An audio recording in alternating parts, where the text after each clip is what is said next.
ಇವತ್ತು ಶಂಕರ ಜಯಂತಿ.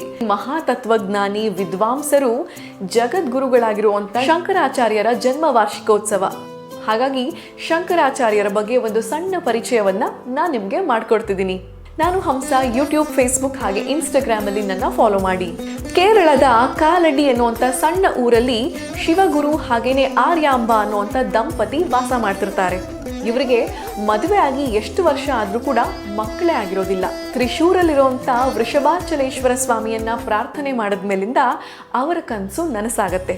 ಈಶ್ವರ ಅವರ ಕನಸಲ್ಲಿ ಬಂದು, ನಿಮಗೆ ಸಾಧಾರಣವಾಗಿರುವಂತ 100 ಜನ ಮಕ್ಕಳು ಬೇಕಾ ಅಥವಾ ಮಹಾಜ್ಞಾನಿಯಾಗಿರುವಂತ ಜಗದ್ಗುರುವಾಗುವಂತ ಒಬ್ಬ ಅಲ್ಪಾಯುಷಿ ಮಗ ಬೇಕಾ ಅಂತ ಪ್ರಶ್ನೆ ಮಾಡ್ತಾರೆ.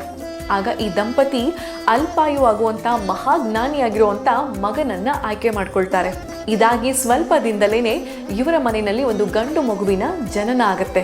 ಆ ಮಗುವಿಗೆ ಶಂಕರ ಅಂತ ಹೆಸರಿಡ್ತಾರೆ.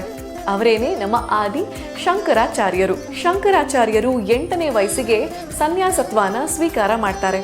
ಆದ್ರೆ ಇದಕ್ಕೆ ತಮ್ಮ ತಾಯಿಯ ಅನುಮತಿಯನ್ನ ಹೇಗೆ ಪಡಿತಾರೆ? ಒಂದು ಕಥೆ ಇದೆ, ಅದನ್ನ ಮುಂದಿನ ಎಪಿಸೋಡ್ ಅಲ್ಲಿ ನಾನು ತಿಳಿಸ್ಕೊಡ್ತೀನಿ.